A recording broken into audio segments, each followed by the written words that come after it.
Finally, it's time to get visual. We still have to get the Docker Compose work that I had to skip at the end of the last video completed. But after that, we'll get the user interface for our Doggy application up and running. So we'll start with Docker, get a rough user interface running against our API, and then finish in style, or more specifically, style sheets. I'm Chris. Welcome to Coding with My Dogs.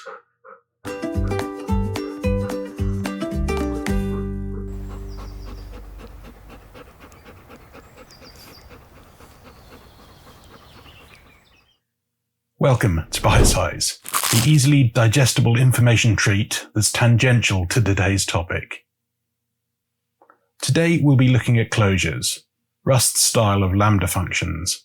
Basically, it's a way of passing a block of executable code along potentially with captured local variables, which we'll look into a little bit shorter what that means, and passing those via function parameters or in another variable. So here we see the most basic example. This syntax here shows you that it is a closure, and if it takes any parameters itself, it'll be seen between these vertical bars. This is a fully annotated version here, but you'll get away with just having without type annotations, and can do type inference as you see elsewhere with functions, etc. And then you can see that this here is the implementation of this particular, and so you can see that this here is the implementation of this particular closure. And as I said, we are assigning it to the variable, and then that variable can then be used as if it was an actual function later. So you can see here, it's being called, passing in parameters, and in fact even chaining into implementation of another closure there that passes in parameters itself. And that's like a pretty trivial example of what can be done with them. So let's move on and look at some areas where we can see some of the power that you can get from using closures. So here we have an example of a standard library function here. So we are trying to read the contents of a file here into a string. And basically this unwrap or else function here is very useful, because what it does is gives us a means to not have to expand out to like a full pattern match here to see if an error comes back from read to string. So read to string, as you may remember, returns a result type, and it's a result of either a string or another string, which is basically the error message. Now, what we can do here is then say, in this example, perhaps we don't care that certain files can't be read, but we just want to display what should be in the file as the text, no content. And therefore, this whole closure here can do that. We don't care about the parameter, which is the error. We're ignoring that. And we are using this to return a string in the same way that the success path would return a string. And therefore contents will either be the content of the string, or it will be this no content text. So that's quite a useful thing you could do. Perhaps you didn't want to do that, and perhaps you wanted to display some error message and panic if it doesn't work. So in which case you could bring in the error text from here, do a print line to display that text. But this just shows the power of what you can do with something like this. Now, if we look back at this particular closure doesn't actually capture anything from local variables or whatever. It's just potentially taking a parameter, and then everything else is just defined locally within the content of the closure. Now, that's fine, but one of the big powerful aspects of closures is the fact that they can capture local variables, local values, local objects, and then whenever that closure function gets called later, that variable is still available to it. Now let's have a look at what that actually implies. So environment variables is a bit confusing there. Let's just cross that out. So Rust closures can capture variables in three ways. They can capture them by reference, they can capture them via a mutable reference, and they can capture them by moving ownership from where the closure is defined into the closure itself, so that when the closure is later used, it owns that variable. And in order to implement that, the closures will themselves infer the implementation of a particular trait, either fn, fn mute, or fn once. As the name implies, fn once means because it's taken ownership, that closure can only be called once, because only one thing can be the owner, and if it's called multiple times, then which one of those has ownership? And we'll look at some examples of that in a second. So this is a very simple, trivial example. Again, we have a closure here that takes no parameters, but what it does do is that it is capturing this message from the local variables, and then later on, when it gets called, and this could be much later, that message is still available for the use of that closure. And then you can see here that when we actually hover over it, we can see that it captures message by immutable borrow. This is the IntelliSense that comes up when you hover over one of these things. Here's an example of what you could do by capturing a variable with a mutable reference. Here we define this vector of numbers, and then we define this mutable variable include, which is initially set to false. Then here, this filter function accepts a closure. And what this closure is doing is it's actually ignoring what goes into it. So the filter function passes in each element of the array in turn. And then the closure will usually do something based on that element to decide whether it gets included or not. But we're doing something different here. Instead of doing that, we are capturing this include immutable variable. Each time it executes, it toggles the value. So it starts off false, immediately becomes true, and then the next time around it'll go back to false and then back to true, etc. And then we return that as the result of the closure. So this filter is effectively a predicate. So if it's true, it will include that value. If it's false, it will not include the value. And therefore, this whole thing basically becomes a method of taking every other element out of that list. So we'll see the result coming out of like 5, 8, 3, 29, 45, and the others get excluded. And again, over here, you can see the IntelliSense that comes up, and that shows that it captures include by a mutable borrow. And therefore, this is, where does it show it? fn mute. And then finally, this is an example of where it can actually take ownership of a local variable. So where we define a list here, inside this particular closure, we use move to tell it that the captured variables should be moved into the closure itself. In other words, the closure takes ownership of those. And again, that's shown here, that it implements fn once and captures list by move.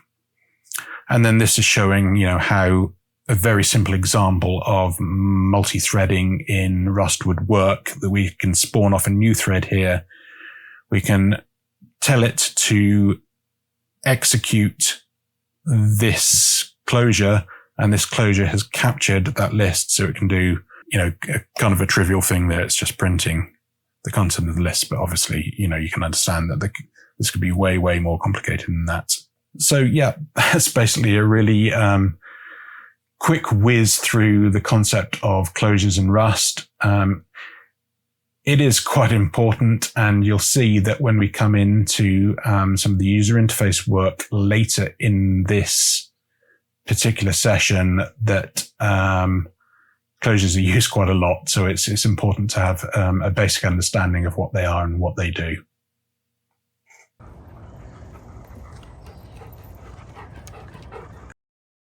Okay, we've got a lot to do. Basically, we need to add our stub of the user interface code, just something to get us started so we can have like a hello world coming up in the browser. And I think in order to do that, we are going to have to slightly refactor the application now so that we have the API and the user interface in separate crates within a workspace. So that'll be the first thing we'll do. Then create the user interface. And then after that, we'll look at setting up Docker files for each and then using Docker Compose. So let's bash out some code. So here we are back in our solution.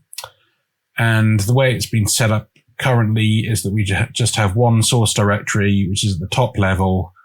And we have one cargo toml, which defines this as a package at that top level. What we now need to do is to move this into a API subdirectory. And then the way it'll work is that we will have a cargo.toml still at the top level, and that defines our workspace. And the workspace is just going to say we have an API, we have a UI, and then that sort of ties in the directory names that it needs to go to then go and build the two component parts.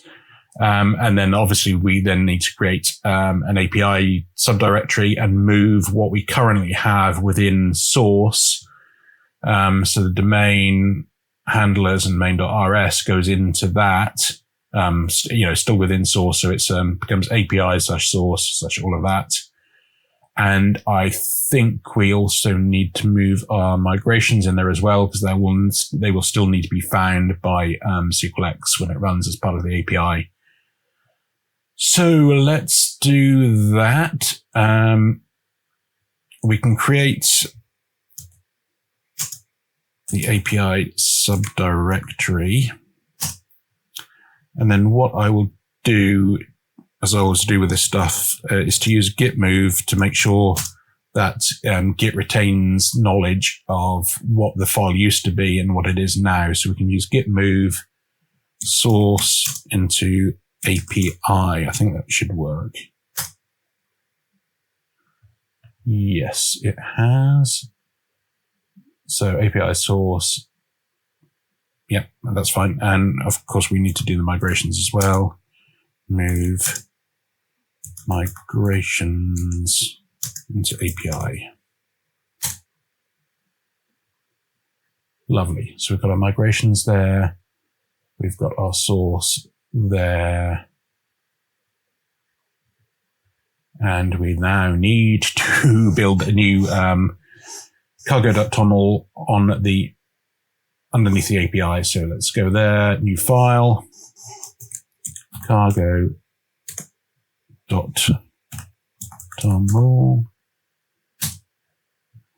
And we can bring across the package and the dependencies here. Let's bring those over. And we're going to call this dogs life _ API. And don't ask me why, but in my experimentation earlier on, it seems to prefer edition 2021 for the package format. So I'm just going to go with that, and it'll avoid unnecessary machinations trying to get this thing running later on. So let's save that down. I think that should give what we need to be able to go into the API directory and do a cargo build. Should we just try it? Woohoo. No, it doesn't like that. No target specified in the manifest. That's fine. Possibly that's because we haven't defined our workspace yet, so let's not get ahead of ourselves. Back here in this cargo.toml, we don't need any of that anymore. Instead, we need to define our workspace. And our workspace should look like this. So again, don't worry about that. That seems to be what's required. And then the members are the API and the UE, which we haven't created yet, but let's just save that down. See if that fixes the issue that we had there. No. Cannot find.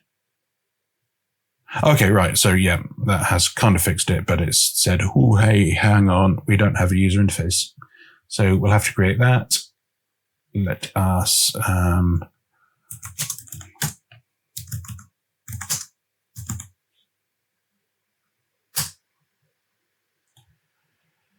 and then within the user interface, we can have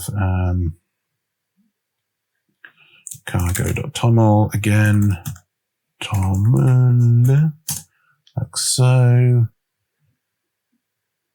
We don't have any dependencies yet. That will come when we start to create the user interface. So let's give it the same style of name. Excellent. And we will need a source slash main.rs.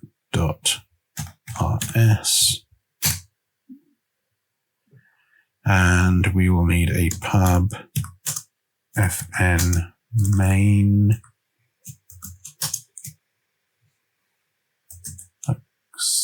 So is that enough?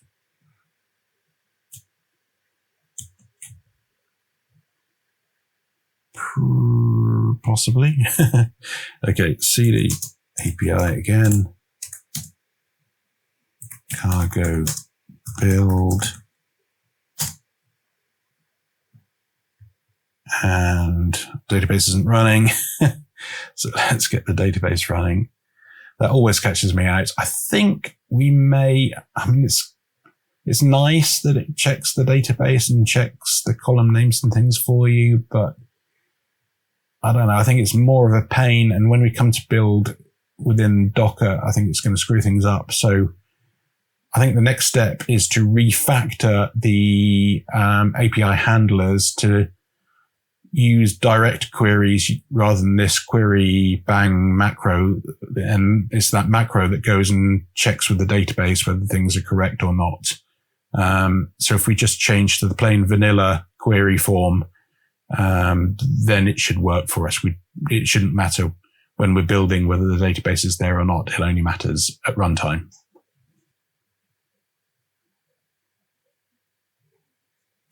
But let's just double check this.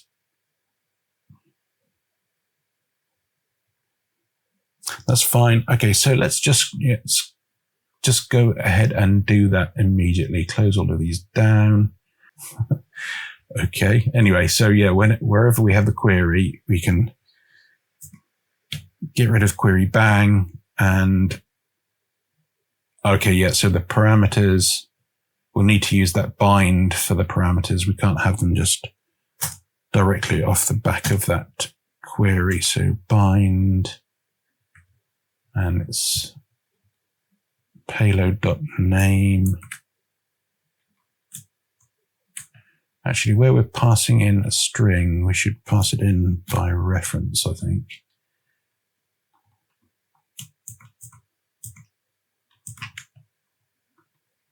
Breed and date of birth,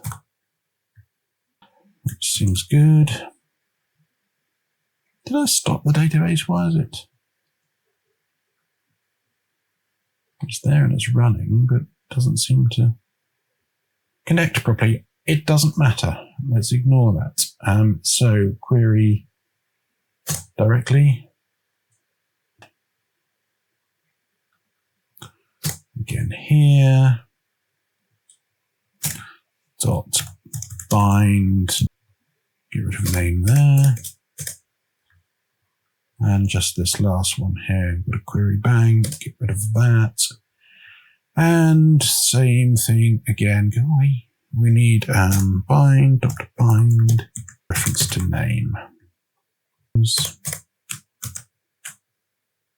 And that should be good. Is that it?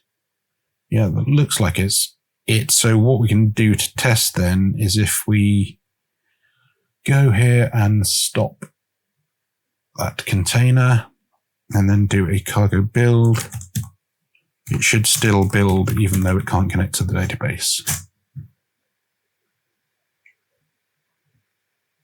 Brilliant. Okay, so that's that part done. Now then, I think the next step is let's take a look at how to get the user interface in place. We just want to put in a very basic placeholder for the user interface. I had a look at a few of the options for user interfaces within, web-based user interfaces for Rust. And it seems like the most sort of lightweight and familiar option for us to use is a sort of like component-based single-page application style user interface framework, or whatever you want to call it, is this Leptos user interface. So we're going to go ahead with that. What I have here is the installation pages for Leptos. It's relatively simple. And basically there are options to do it as server-side rendering or client-side rendering. We're going to stick with the client-side rendering style for the moment. Maybe later on we'll decide we want to have a play with server-side, but just for general familiarity compared to something like, Angular or React, we're just going to do the basic client-side style. So cargo install trunk, and then obviously we don't need to init. We've already got our Rust project there. And then cargo add Leptos minus features CSR. So let's see if I can remember that. Cargo install trunk.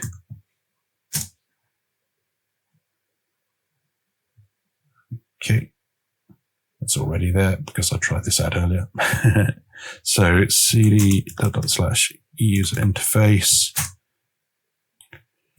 cargo add Leptos minus features equal CSR client-side rendering. Okay, that's done its magic. Let's look at our cargo.toml there. And there we go. We've got Leptos added as a dependency for our Dog's Life UE. And that's fine.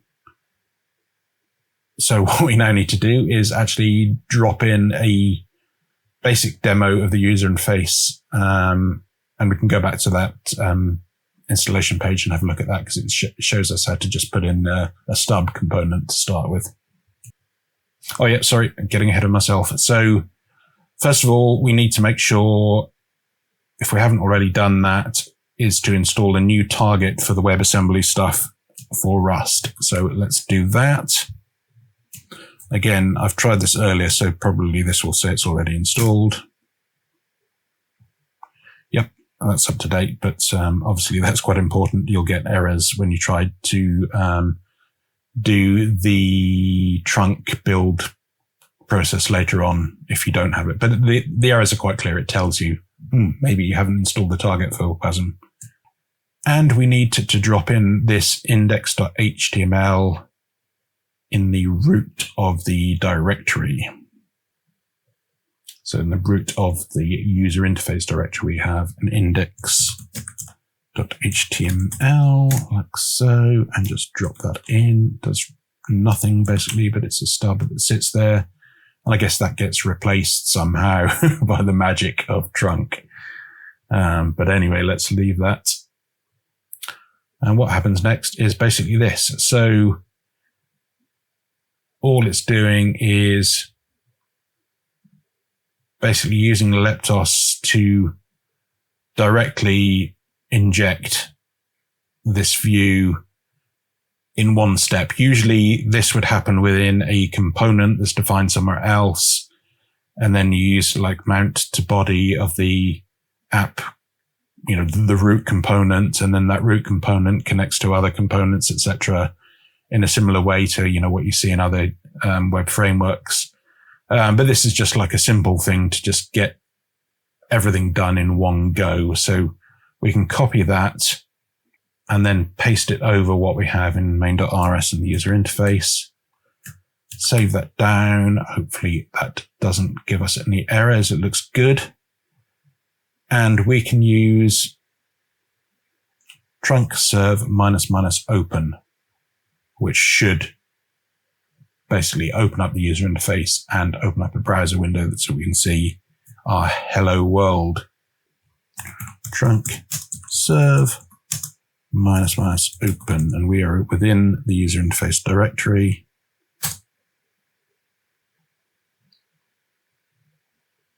And look at that, there we go.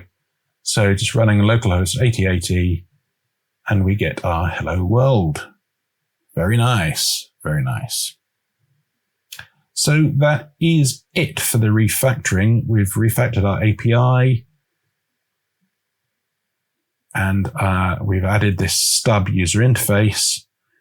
So the next thing we wanted to do here is to start creating Docker files for this. And I think the first thing I want to do is to get Dockerfile ready for the API, and then set up a Docker Compose that will launch the database and the API side by side. And then we can just test that this whole system works, because it's going to spin up a new database and a new container with our API, which should be able to talk to each other.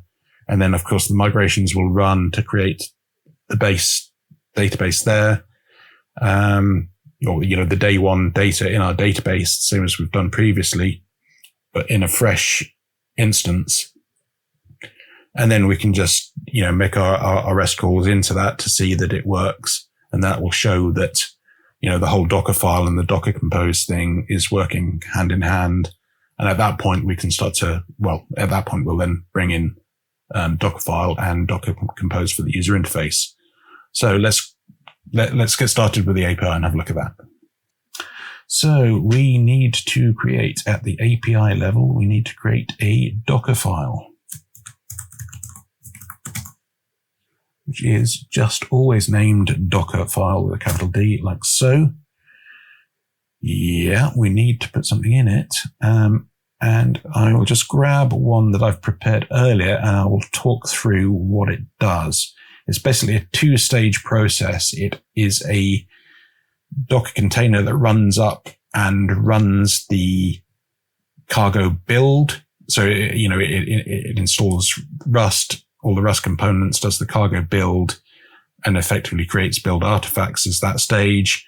And then the second stage is to run up to define the final container, which is the host for the API. So it's going to have a host operating system that will run and launch our API executable within it. So it's there and being served over port 3000, as we were before. So as I said, we are defining this builder stage using Rust, the Rust container, which is publicly available. We're copying everything from our local directory into this app area. And then we're running cargo build for release and calling it Dog's Life API. Then we're running up this final container based on Debian, we're copying the build output from the previous container into this one, exposing the port that's required, and then just running that executable. So let's try that and see if we can use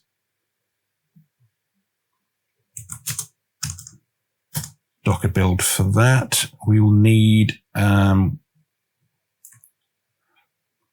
to point it at the API directory. So here it's telling it to build from API Docker file, and then the target is dogslife_API, and that's fine.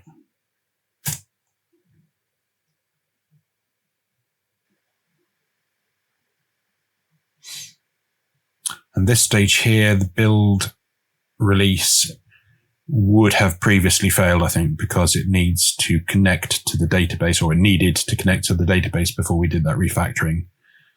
So it should streamline things a lot, having already done that.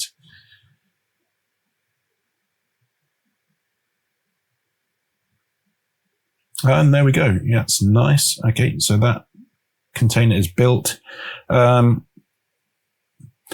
At the moment, we can't really run it because it needs to talk to the database, and we can't really talk to the database from within the container unless we set things up using Docker Compose to do that. So let's set things up using Docker Compose to do that. So, as with all things Docker, it's got its own way of naming things. This is Docker, in this case, all lowercase, Docker Compose dot YAML, or YML in this case. And again, I've prepared something already for this, and I'll talk through what we have here. So obviously we're defining the version of Docker Compose that we're using. And then we're setting up two services, the database and the API. So the database, as we did way back, is based on Postgres image. We're going to call the container dogslife_db for consistency. We will pass in the username, password, and the name of the database that we want to use, the ports that we want to expose. This defines a volume where it's going to store and persist the database, and it will exist there even between restarts of the container. And then it defines a call that can be made to do a health check for this particular container within the Docker Compose setup. So that's it for the database. For the API, it's very similar. It's going to build from the current location, and it defines where the Docker file is, API Docker file, which you already saw. Again, dogslife API for the container name. It tells it that it cannot run until the database is running and reporting healthy condition, as we saw above. It is passing in a URL to the API itself via an environment variable. And we're going to need to go in and refactor our API code to make sure that it takes this URL from the environment variable. So up until now, I think we've just been hard coding it in a very nasty way in main.rs. So we can go in now and fix that for good. And then again, exposing the ports 3000. And then this defines that volume that we mentioned up there. So that's fine. Let's go and do that refactoring in API source main.rs. Here we are. So we were basically connecting directly to this highly secure, passwords included. Yeah, not a great way of doing this stuff. So here we will grab hold of the environment variable as a string and then use that string for the connection.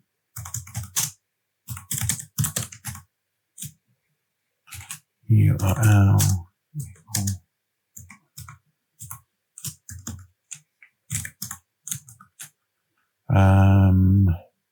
What was the name of the database? Sorry, straight back here. Database URL is the name. Let's do that. Bring in env. So that's result. But what we can do is just say dot expect, is it? And panic if it doesn't work. So we'll basically put in a message here saying database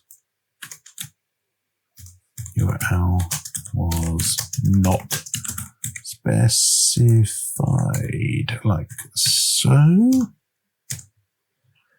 And then we get rid of all of this and say, and database URL, like so. That looks good. All right. I think that's everything that we need to do the Docker Compose for the database and for the API. So let's give it a go. Fingers crossed. Okay, so we do Docker Compose up and then tell it we want it to build.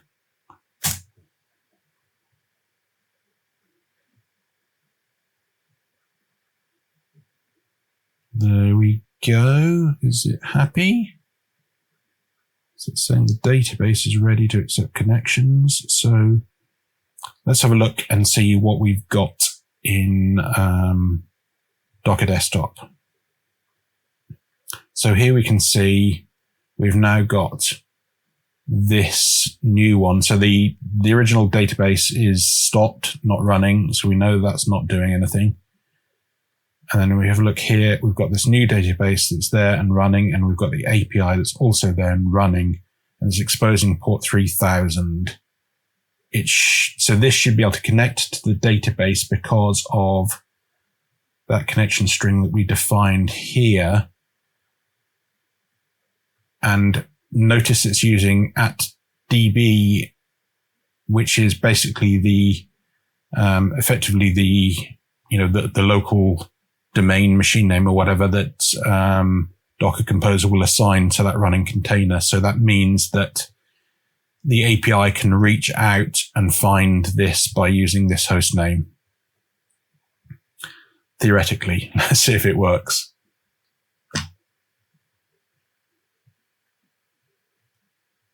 And look at that. That's so brilliant.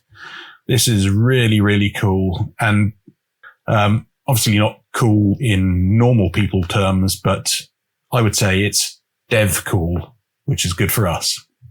So that's the database and the API running.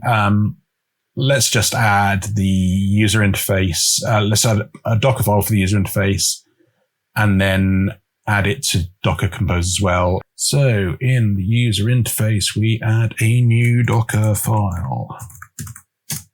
And here is one I grabbed earlier. So, okay, we're doing the same thing at the start. It's a two-stage thing. We bring in the Rust compiler package. We add that WebAssembly target. We do the cargo installs for the things that may well be needed for building it, and then copying everything across. Then within the user interface part, a user interface subdirectory, we can do the trunk build for release. And that's the end of the build process. Then we build up the final package, which is based on Nginx, reverse proxy application. But all that's going to do is take the results from our builder from the dist directory. It's then going to place all of that into a place within Nginx where it can serve all of those files. Well, actually, Nginx serves it over port 80, and then we'll expose that as port 8080 in the same way as we did previously for user interface. So let's kill this off. Do a Docker compose down -v just to clear off everything that Docker Compose had previously installed. And then we need to go and add the user interface to the Docker Compose file as well. So we're adding a new service, UE. It will build. Again, context is right here. Docker file is UE/Docker file. Container name dogs life _UE. For the moment, it doesn't depend on anything. For the moment, it doesn't have any environment variables. We may change that in the future. We may decide we want to push the API URL into the user interface code via an environment variable so that we can potentially move things around and, support scaling up, scaling down, and that sort of thing by having multiple instances of the API running. But I don't think we'll ever get to that within this series of videos. So let's just stick with the basics. And then, as I mentioned, we are exposing port. And I can never remember which way around this goes. I think it's internal port 80 is going to be exposed as port 8080. And then restart unless stopped.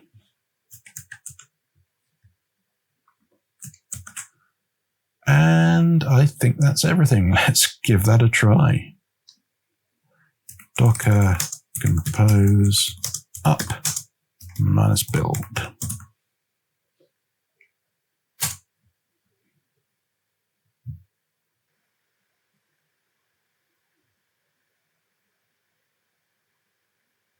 Did I see some red up there?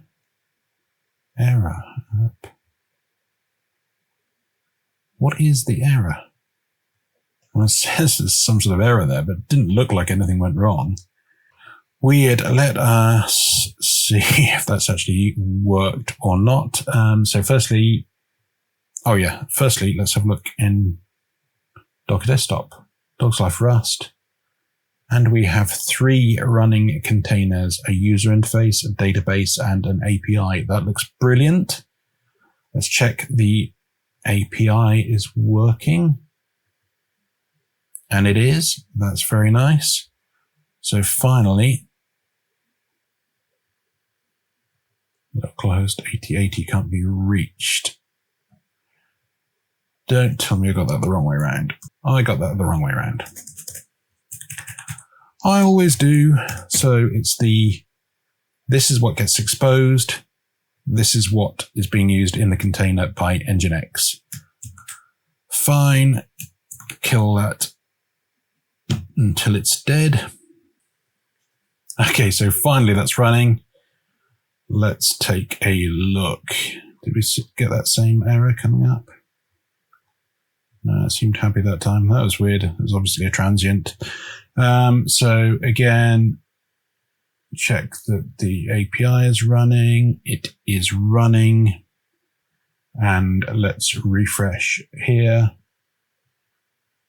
And there we go. That's perfect. So that's everything spun up and running here using Docker Compose, user interface, database, and API.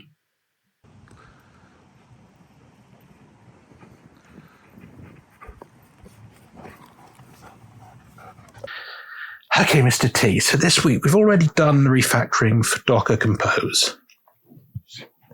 And now what we want to do is set up our user interface, talking to the API, and returning just very basic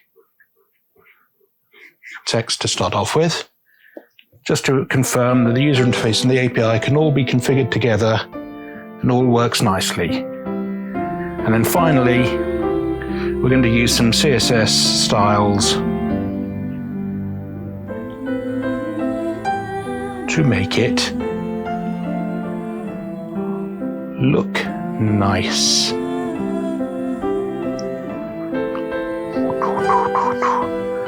Things like that. That looks nice, doesn't it? Okay, so let's get on and do what we can with that then, shall we, Mr. T? Do you agree? I guess that's the best we'll get. Okay, before we get started on the coding for this session, I've got a bit of a confession to make.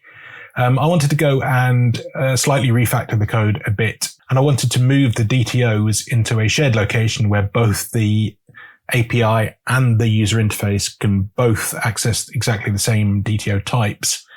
But in doing so, I went down a bit of a rabbit hole and realized that I wanted to pretty much refactor the entire handlers and repository into separate things. So I've gone ahead and done that. Before we actually start any code in this session, I'll just walk you through the changes that I made. So firstly, obviously, as I mentioned, I created this shared crate. It has its own cargo.toml. It's called Dog's Life Shared. It is referred to in the workspace. And then obviously within it, this lib basically only exists to push us into declare the module for the DTOs, and then the DTOs are basically all the things that we've seen before, extracted out of the location where they were. They're pretty much all stuffed into the handlers and out into their own area here. So things like the payloads that go in for creating stuff, the DTOs that get returned when we query, say, a single dog or a list of dogs. So all of that good stuff is squirreled away in here. Now, of course, what that meant was that within the API, I've gone and made some significant changes here. So let's have a look. Let's start off with main.rs.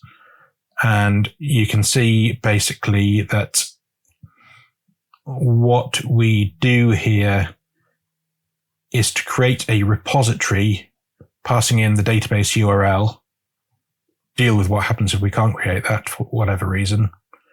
And then we expose that repository for use by each of the handlers. So that's the first thing. And also you may see here that I've used this .env. This is just a means of making it easier to test locally without having to spin up all the containers. Because as you remember, we now get our database URL from an environment variable, which is provided by Docker Compose when we spin that up. But then this will also attempt to find it in a local file called .env, and that means we can put our local testing database URL in there. So that's what that's for. So therefore, we now have new areas underneath the API. The handlers is where it used to be always, and then we have our specific domain types here and our database repository, along with types that only it needs, types that it only uses internally, are defined in here as well. So let's look at the repository. First of all, we define an error that gets returned. One of the most common things we'll get is that the thing that we're looking for isn't found, so we've got a not found error. And for the moment, the only other error is called other, and we pass in the message that relates to it. So that's that. And then we can see that our repository struct itself is very simple. All it does is it takes in that Postgres pool for our Postgres database. And then therefore, when we create the repository in the implementation block here, we're doing what we did before. So we're creating our PG pool. This used to be in main. We're connecting to the URL that gets put in. We are mapping any errors that come in so that we can return those as a string. We're running our migrations if they need to be done. And if we get through all of that okay, then we return the repository itself, which will then get used in a singleton fashion. And then further down here, basically you will see, I'll go through a couple of these. Basically each of the queries that we did, so both the select queries and the update type queries, all exist within here.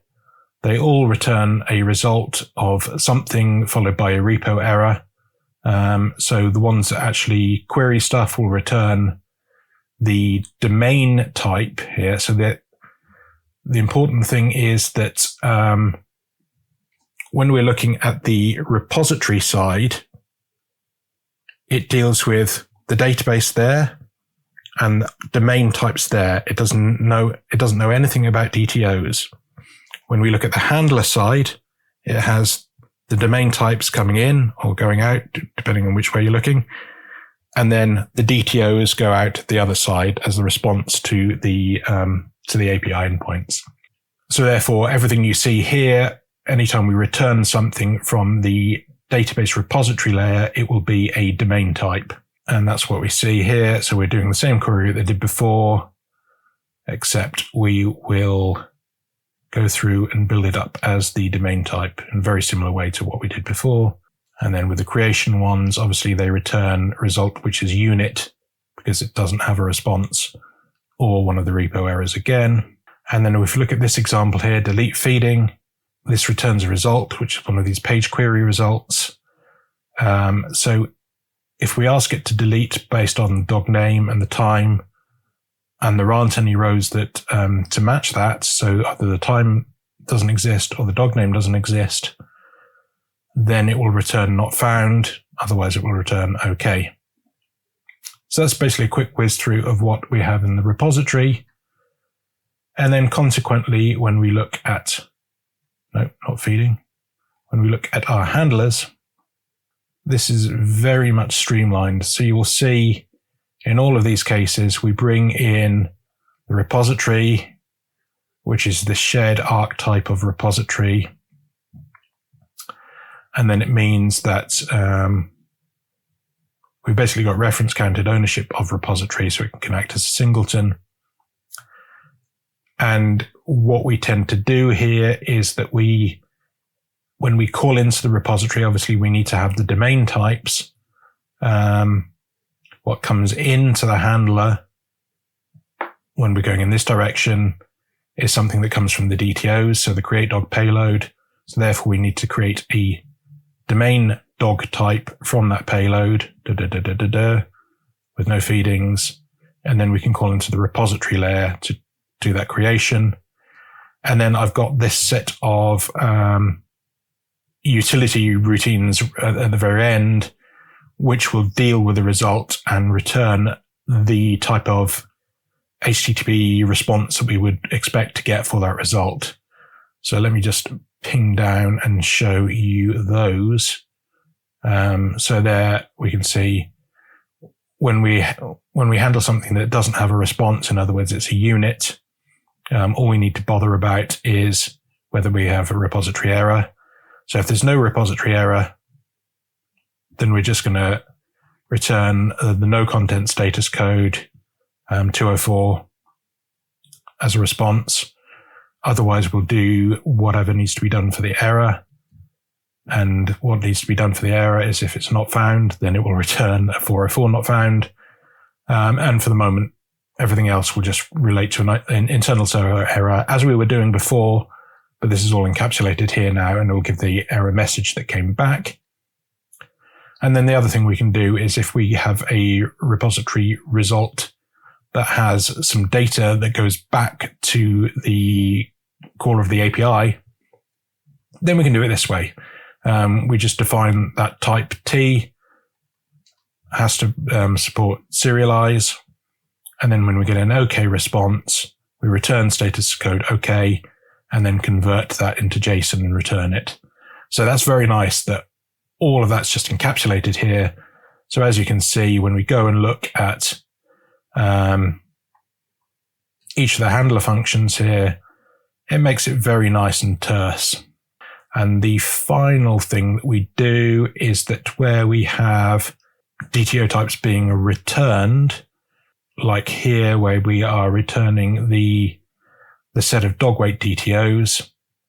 What I've tended to do here is to define a mapper function for each of those so that we can again use this quite elegant looking format for the coding, and then the function that we use here is going to basically deal with abstract away all of the stuff that has to be done to convert from the domain type to the DTO type.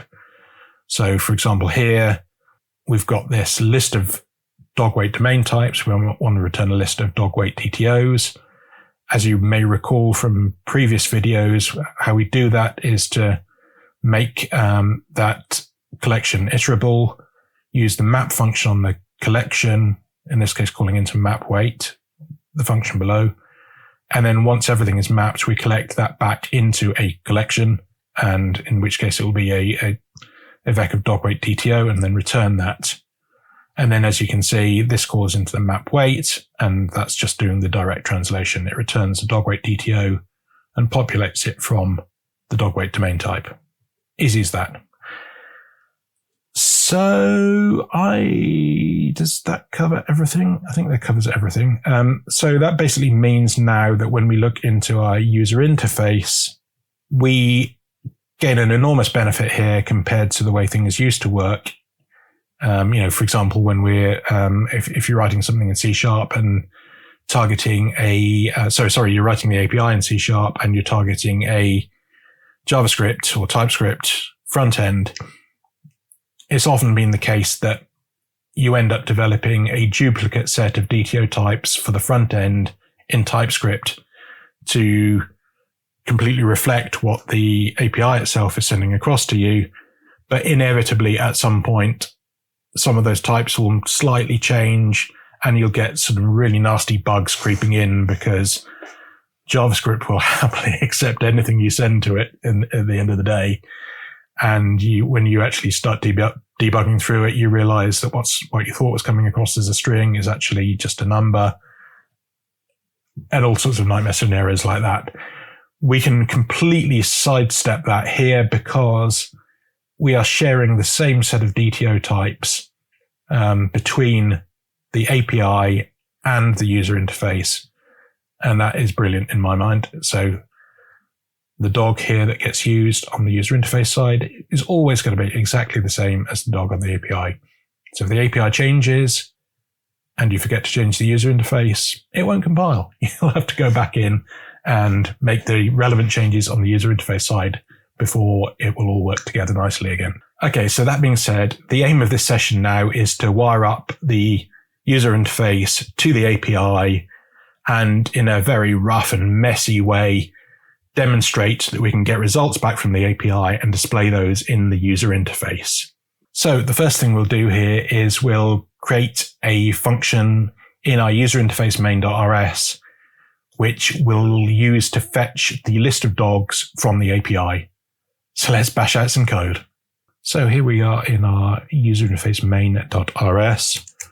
We will create a function called fetch dogs, if you'll pardon the pun. And that will return a result of a vec of dog DTO or an error.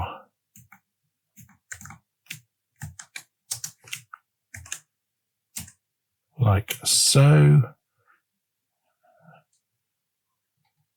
Bring that in from our shared DTOs.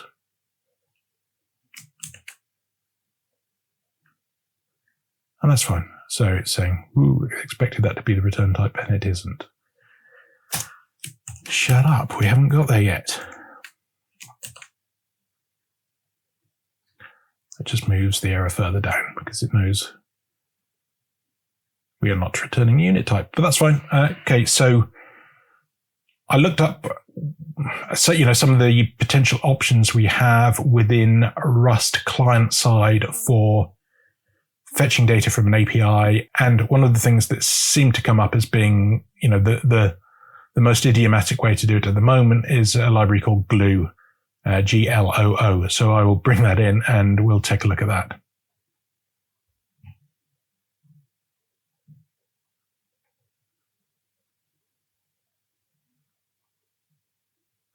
Apologies, it's called GlueNet.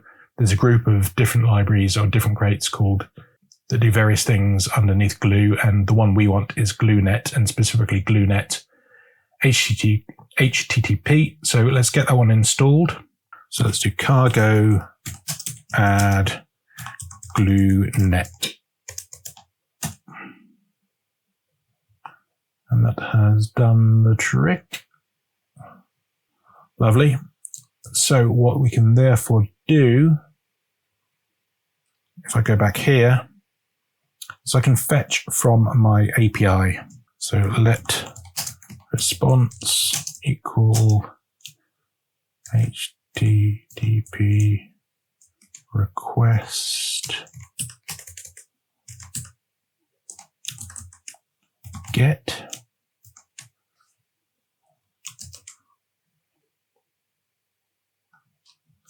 Let's bring that.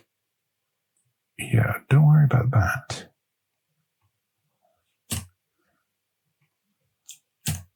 Let's go here and say http://localhost:3000/dogs.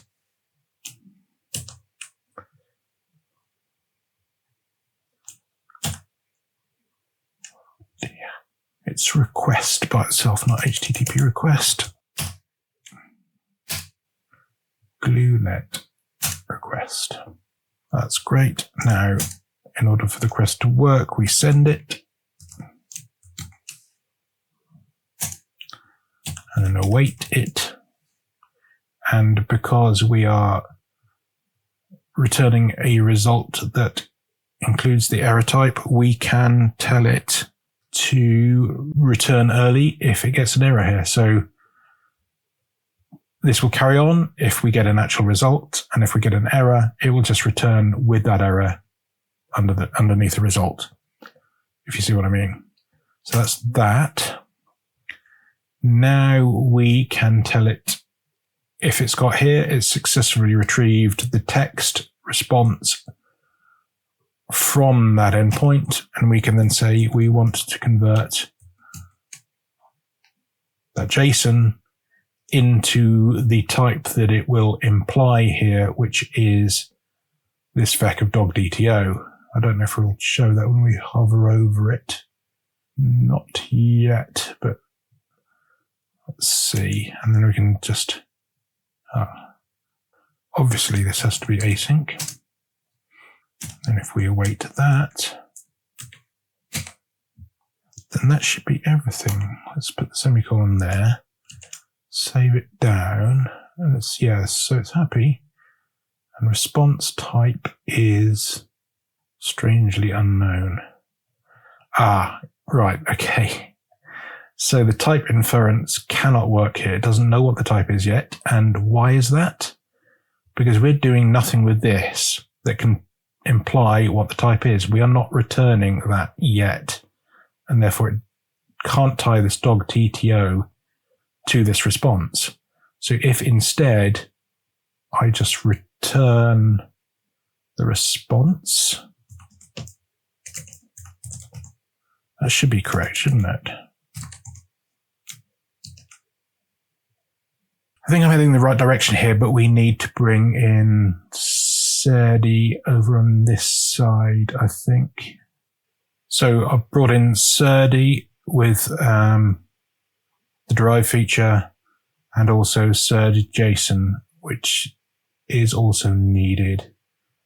So that should mean that we are now happy over here. Looks like we are.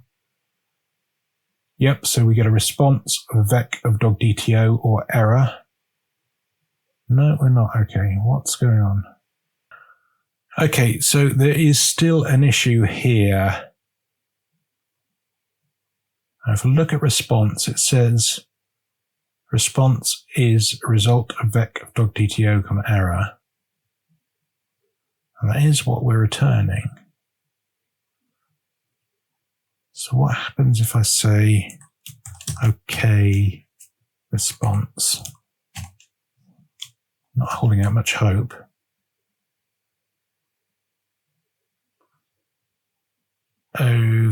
Okay. Ah, right. Okay, I think I understand this. So basically what .json does is it tries to infer what it is that you are. I mean, it's not .json that does this, it's the Rust compiler that does this. It infers the type of .json from what it is you are trying to return. So if I'm just returning response, it assumes the result of .json would have to be result of vec of dog.dto, error, and that's what we were seeing there. So if I hover over now, it can infer the type of response as being vec of dog.dto because we are using this OK bit, and therefore we know that the response is that bit, not the whole thing. If that makes sense. I hope that brings it over clear. So yeah, it's the type inference that was getting us there. Nice. Okay, so that's fetch dogs done. So basically what we want now is a landing page that will be our main view, and we can call it app here. And I'll just copy this over, although I'm not intending to use what they've got in the view here, but let's just copy this, drop it here into our application, and then we will say the entire master view is this app that we define up there, and that will do that. We could test that out. Trunk serve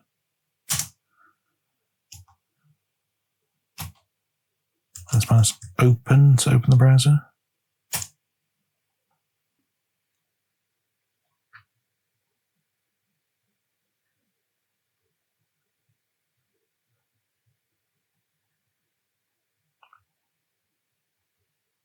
All right, I don't know what that does, but anyway, something comes up, so that's the important thing.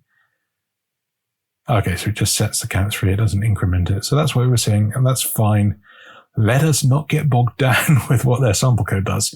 So the next thing we need to do is to, when this function gets called, that's called once at component creation time. So at that same time, component creation time, we can then kick off the call to fetch dogs, which will run in the background and then eventually return us a result, or it'll return us an error.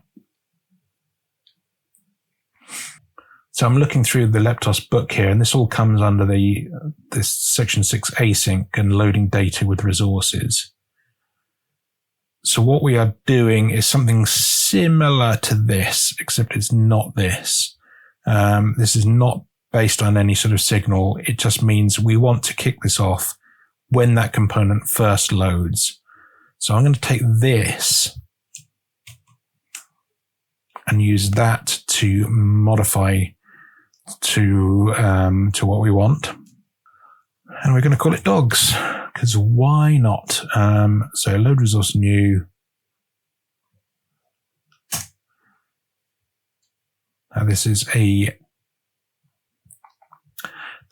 move closure, and of course we are not doing load data there. We are saying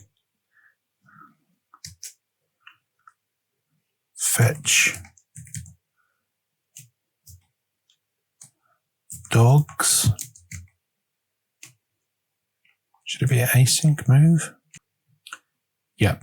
In our case, we want an async move so that we can then do fetch dogs.await. As wait, await, like so. So that does not complete until this completes. And then obviously this stuff now breaks.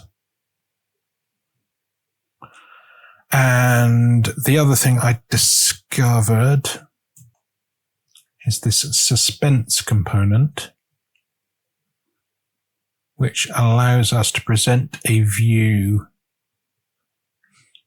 with a fallback that shows that something is loading. And that's kind of exactly what we want. So it knows itself by some magic that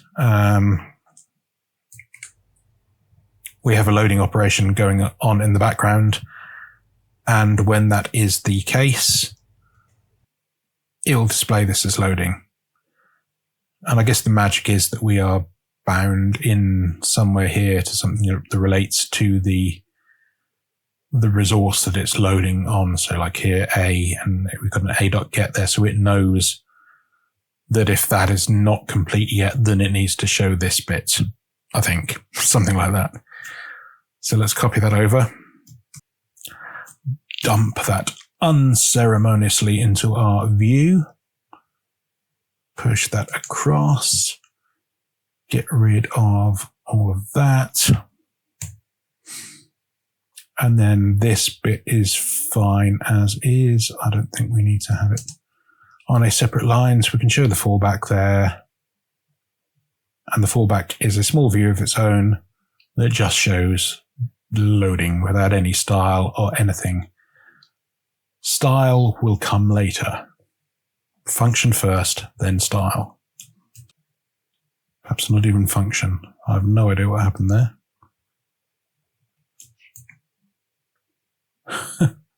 Why have you crossed out half of my code? Okay, I think it's probably the fact that we don't have anything within it yet that it can use to imply, but this is very awkward by putting all of this nonsense in front of it so I can't see what I'm doing. So inside, let us do a move closure, dogs.get. Let's start off with that. So that's got rid of some of that nonsense. Yep. It's not happy because we're not rendering anything yet. We will get to that.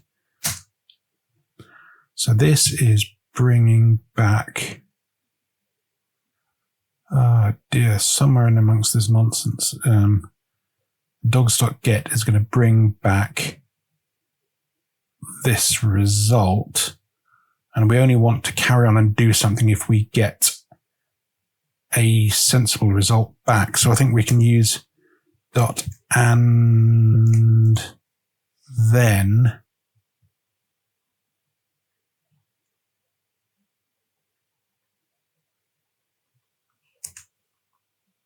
with a closure again.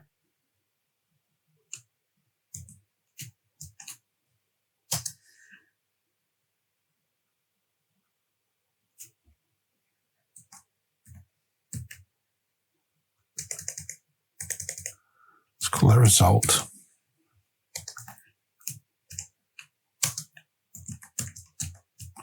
Dot. Okay. So therefore, if we're getting the success status through, then we take that down to just the success status. And then if we use dot map here and say each one of those is a dog.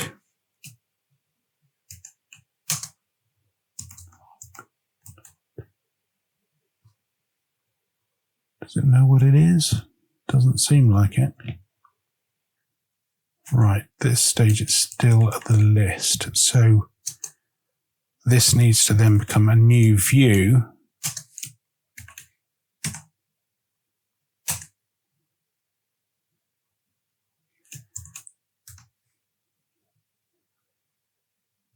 An unordered list.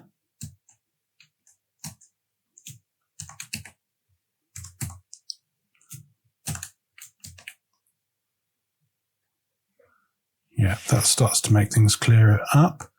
So let's just have a look at those types again. So that type is the result.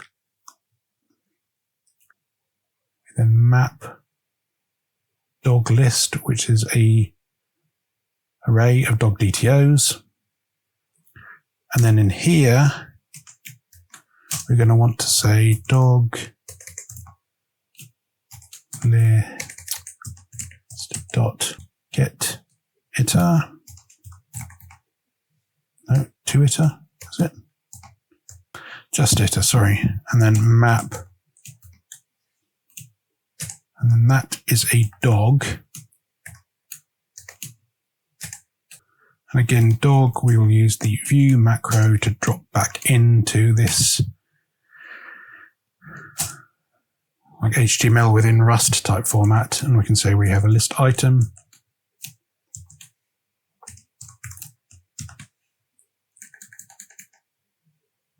And then drop back into Rust code. We want a format bang of dog name, and then in brackets the dog breed.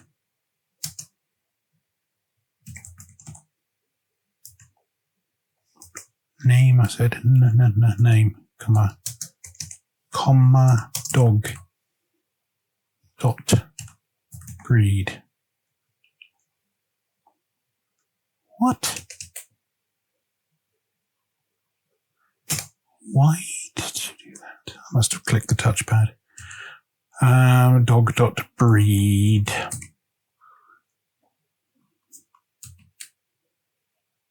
And it hates that. It absolutely hates that. For some reason. What have I done wrong now? Right. This took a bit of research. What you need to do so normally after doing an iter, you need to end it with a collect.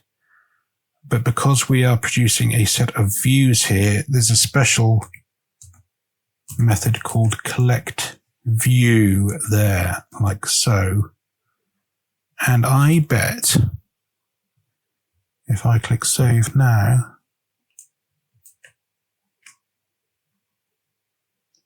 ooh, it is done. It is working. It can't really be working. So let's spin up our API.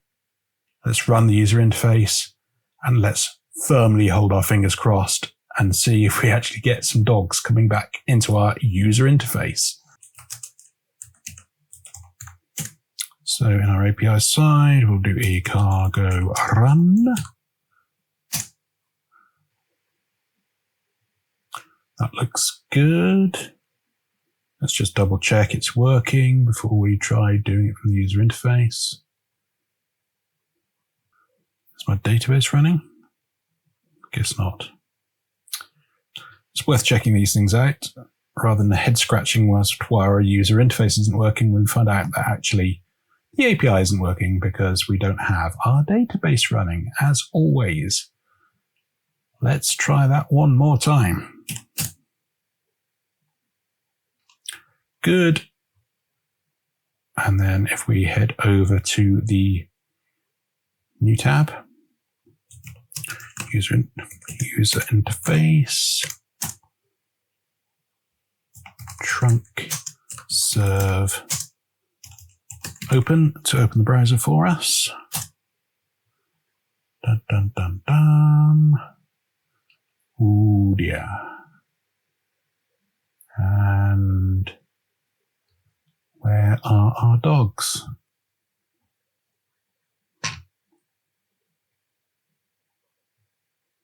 Nope. F12.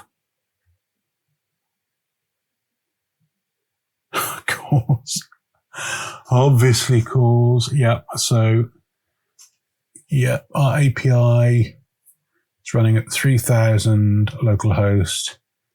Our user interface is running, in this case, at IPv6 version of localhost on 8080, and this API does not allow access from this alternative origin. So now I need to find out how to enable CORS access in an API written in Axon. Well, you know what I'm going to do. Let's ask our little helper how to do that.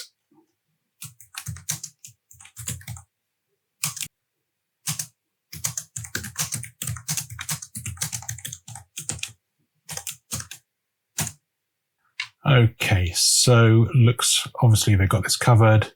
I need to bring in this tower HTTP crate with CORS, and then this to allow methods and allow headers and allow origins. I don't necessarily want to restrict methods. I'll just use any there as well, I think. And then the origins are the ones that I mentioned, the normal localhost and the IPv6 localhost. So let's, and here, yeah, it needs to be, we need to tell the router itself to use that by adding another one of these layers there. I think I can use multiple ones because I'm already doing my repository using that method. Let us copy that across. And it can be after we've plumbed in our repository. We'll say here, define CORS, allow methods, any, allow those origins. Let's save that. It will complain, maybe, eventually. Come on, you don't know what any of this stuff is. There we go. Right, so CORS layer it doesn't know about. And we need to add, what's it, tower HTTP. Cargo add tower HTTP.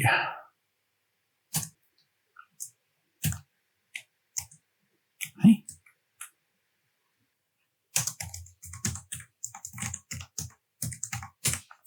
Sorry, it turns out I need to specifically say the feature for CORS. There we go. I can now import that. Import any.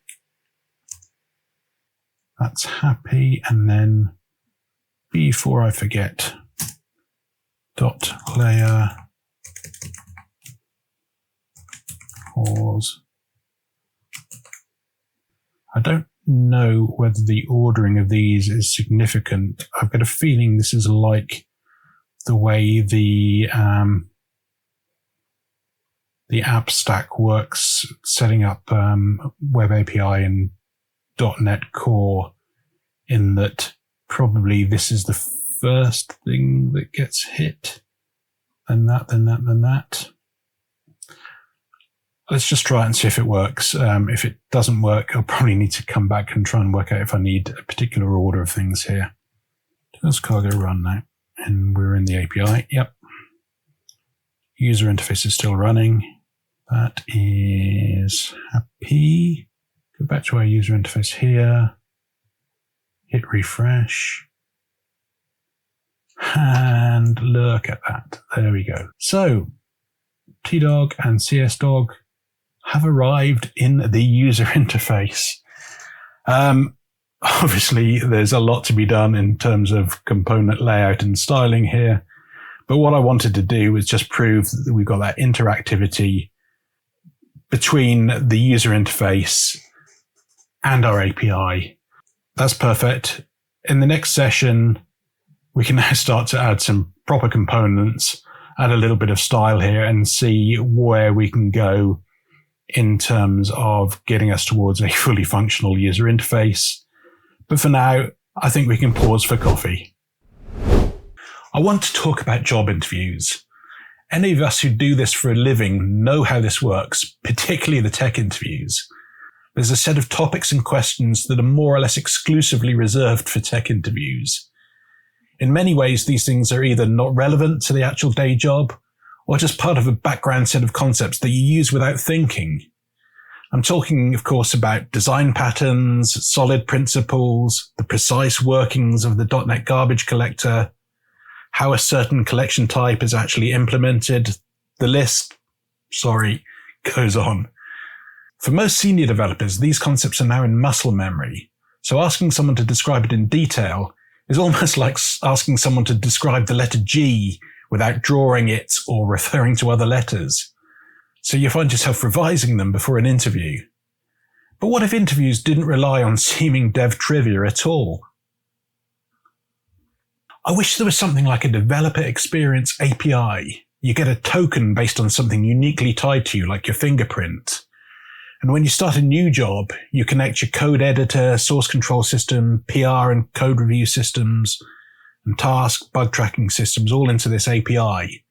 So as you progress in the job, stats get collected about the amount and the complexity and cleanliness of your developed code, your velocity and success rates in terms of code reviews, rework, etc. So when you apply for that next role, they ask you your dev score and you say 87%, and they say, great, can you start Monday? Obviously, there are 100 holes in a system like this, and most likely it could never be created in a way that couldn't be exploited. But I can dream, can't I?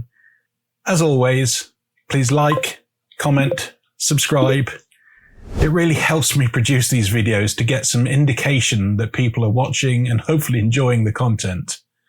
Feel free to drop suggestions for future topics into the comments below.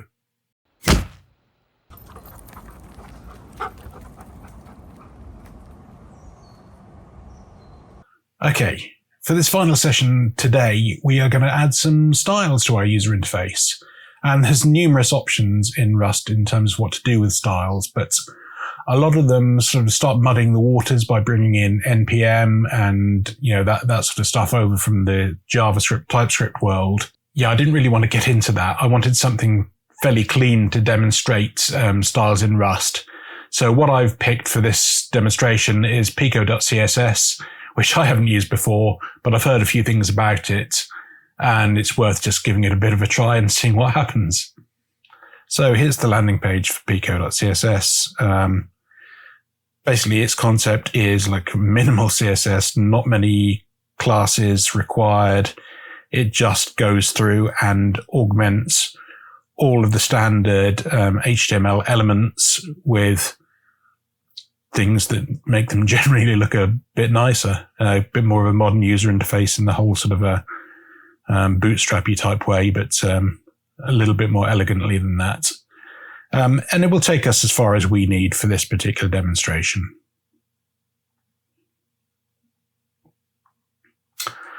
So what we need to do then to get started, we could either install it manually, download Pico and install this, and you then use that particular style sheet. Or, and this is the easiest option for us, we just dump it in from a CDN. So this particular link here gives us the style sheet, gives us this CDN that we can hit. So let's get into our code and do that. Here inside our index.html, we can therefore drop in what we just copied across there. And that in itself should actually give us a greatly improved style. So let's just run the user interface up and see what's happened just out of the box with this. So trunk serve open, like so. And I need to go into the user interface first.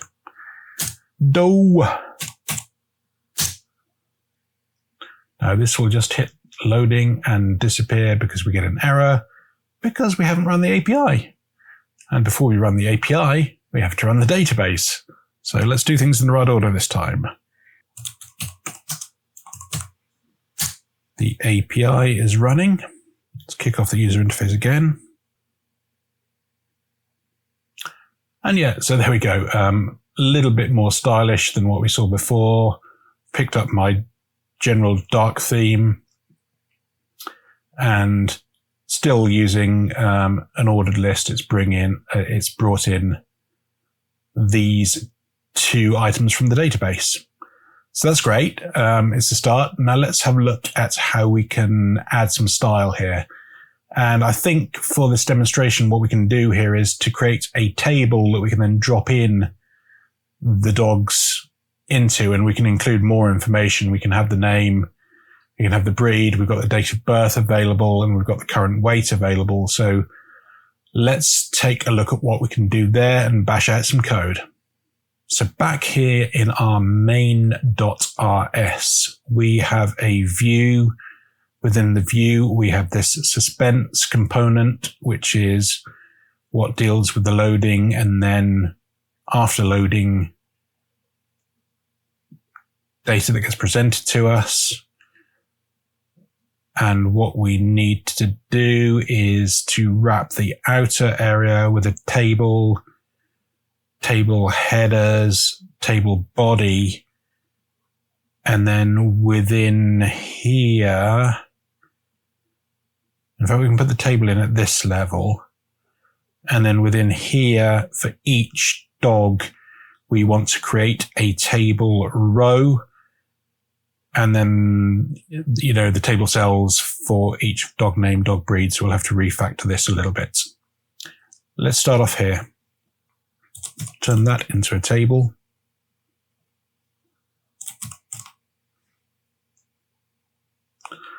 Within the table, we will have a T head.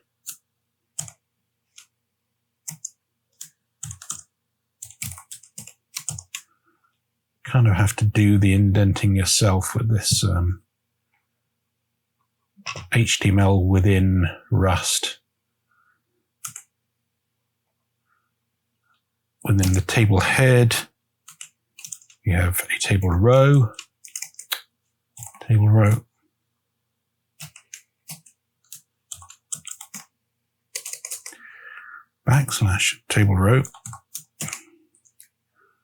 And then we need, for each of our headings, TD with, say, name,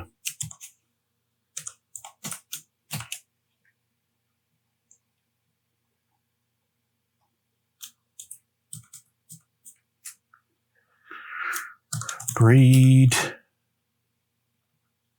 date of birth, and weight. So that's that. And then wrapping the bit that we iterate through, we want to have the table body.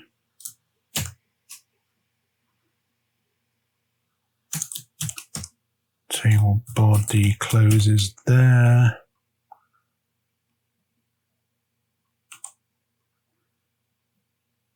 And then for each row, we have a table row as before.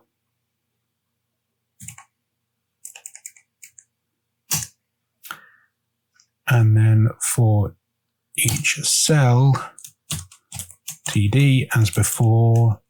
And for these, we want, say, for example, let's just pick out the dog name there.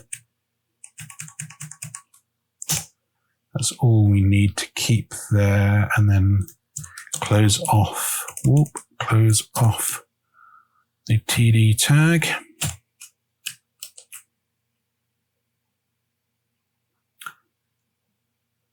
And we probably need,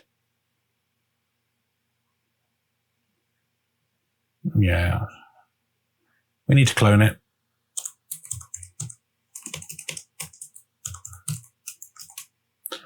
So this is kind of like, beginner to starting towards intermediate level of Rust. I'm just slapping in a clone whenever I think I need one.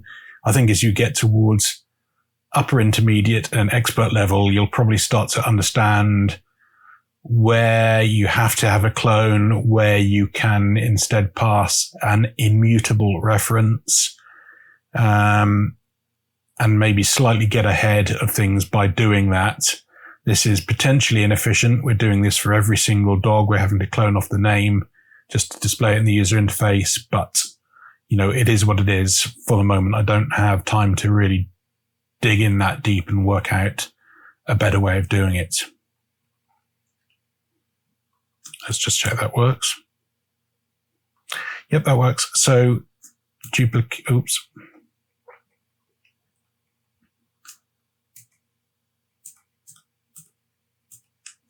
And we want the breed. For the date of birth, we don't need to clone it, I don't think. And for the weight, is it current weight? Current weight. That should be fine. Chrono. Yeah, let's slap a toString on that one.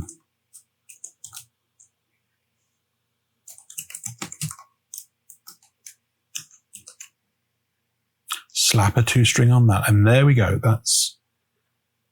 Is that everything? Is that working? Let's take a look. Oh yes, look at that. So yeah, that's kind of right, except I don't really want it to stretch right out from one side to the other. So what I'll do here, I'm going to go in and have a look at the examples that we get here with the pico.css framework. Framework, is it? No, it's not really a framework. It's just a thing that you drop in, not even necessarily a library, but a style library, I guess. So let's have a look at the example, and we can bring that up in the debugger so we can have a look and see what elements and what styles are used to lay out their page. So here we can see this example has, again, it's got a table here, but the table is kind of like nicely indented against the page. And that happens all the way through. So what I want to do is if I go and grab an element there, I can now have a look and see within the HTML body. Okay, we have main. So we have header and main. So let's create a header. Let's create a main. Each of those is class container. And we'll go on from there and see how that looks. So let's do that right at the top level here. Header class equals container. Realistically, I'm just dropping this in here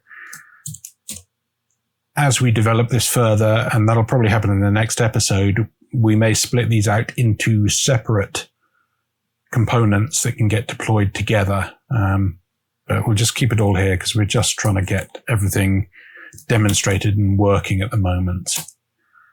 And the other one was main, wasn't it? Main class equals container.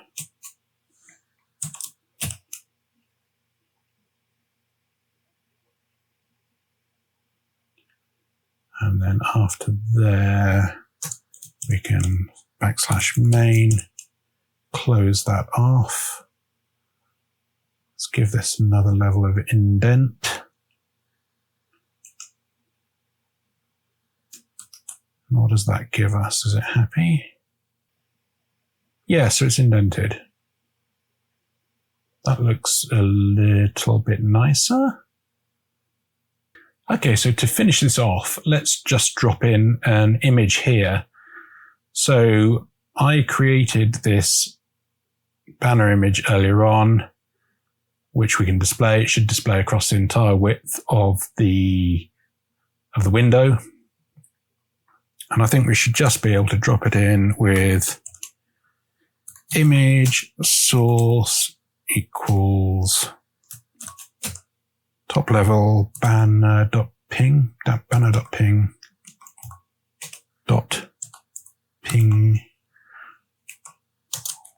is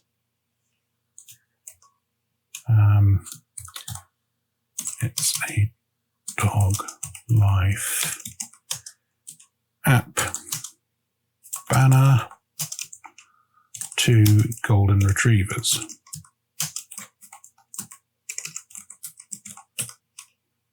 Like so.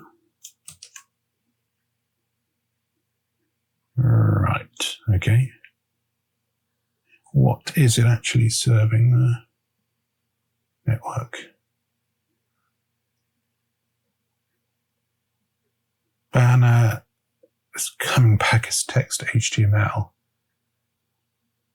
Okay. I have a feeling that it's just serving us back the entire single page app. Because it seems to be doing that with the fav icon. That's what's coming back for fav icon. So I'm going to have a look here at the documentation for trunk to see what it is that it's actually doing.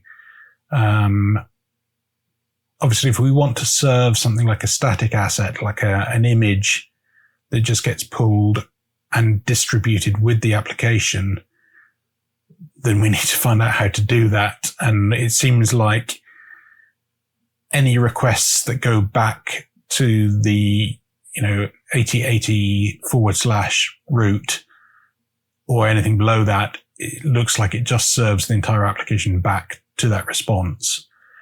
So looking at the documentation here, and images are the resources. So this is exactly what we want. It's saying that if we want to copy the images into the distribution directory, in your source HTML, you can specify that you want it to copy a file over into the dist directory. I think in our case, we will copy the entire directory across because we've got a static directory. If we want to dump any more images or other resources into that later, we can just drop them there and it will immediately work. So let's copy that. Back in our index.html here, we can go in the same place as the style sheet. We are saying copy directory and we are copying it from, we're copying it from static. Actually, if I expand dist, yes, we can see static has now appeared there. And we've got banner.ping has come across. So we need to make one more change to tell it needs to go into static / banner.png. Save that. Firmly cross every single finger you have. And there we go. That's lovely. Look at that. Great stuff. So that will do us for today. We've done major refactoring in terms of getting everything up and running in Docker, including the stub of the user interface. We've then gone on and updated that user interface so it can actually call into our API, get a list of dogs back and very roughly display those. And then finally here, we've just managed to change that from roughly displaying the list of dogs to having a slightly more elegant format and a bit of style around it. Let's go and see what the dogs think of this. Captain Scrunch! See, look, here's our application. See the user interface now and you're on it. Well, someone who shares a pseudonym with you is on it. Mr. T, look. Can you see? Is that better? You prefer the user interface, don't you? Huh? What do you think? You're just going to stay with me, are you? Okay. Well, that's good. That's good. Do you like it? Oh, Captain Scrunch. You've brought some offerings. No. He's gone again. Oh well.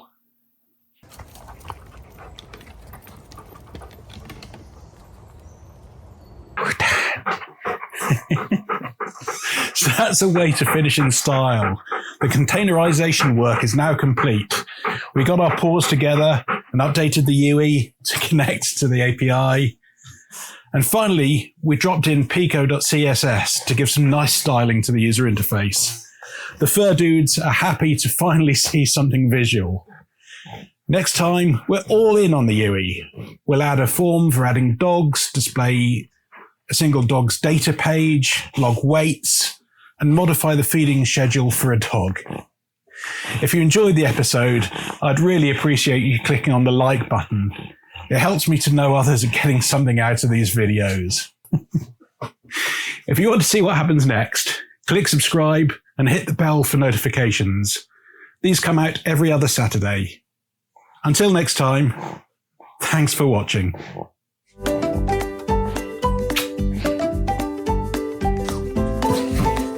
Oh, look at you. You've had your bath. You've had your bath. You had your bath. Does that make you happy? Does that make you happy? Do you enjoy your bath? Huh?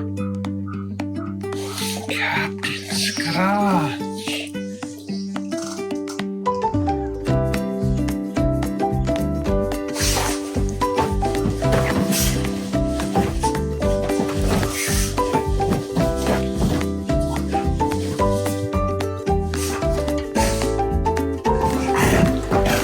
Yeah, your traditional little dive, Captain Scratch.